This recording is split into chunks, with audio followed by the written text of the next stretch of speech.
Exit poll समोर आलाय। बहुतांश पोलनुसार पश्चिम बंगालमध्ये भाजपची सत्ता येण्याचा अंदाज आहे। झिनिया एआय एक्झिट पोल मधून भाजपला कौल मिळालेला आहे। भाजपला सर्वाधिक जागा मिळण्याचा अंदाज आहे। तृणमूल काँग्रेसची सत्ता जाण्याचा अंदाज एआय एक्झिट पोलनुसार वर्तवण्यात आला आहे।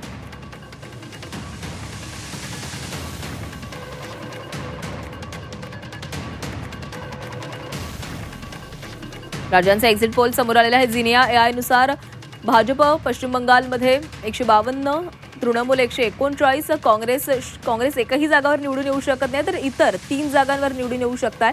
पी मार्कच्या अंदाजानुसार भाजपला 150 ते 175 जागा मिळू शकतात, तृणमूलला 118 ते 75, काँग्रेस शून्यावरच असेल आणि इतरही शून्य। पोल डायरीनुसार 142 ते 171 जागा भाजपच्या असू शकतात, 99 ते 127 तृणमूलच्या जागा असू शकतात, तर 3 ते 5 जागा काँग्रेसला मिळू शकतात। एका जागेवर इतर निवडून म्हणजे अपक्ष निवडून येऊ शकतोय। मॅट्रिसच्या पोलनुसार 141 ते 161 जागा भाजपच्या असू शकतात, 125 ते 140 जागा तृणमूलच्या असू शकतात, तर काँग्रेसला एकही जागा मिळू शकत नाही असा अंदाज आहे, तर 6 ते 10 जागा इतर असू शकतात। पल्सच्या पोल्सनुसार 95 ते 110 जागा भाजपच्या असू शकतात।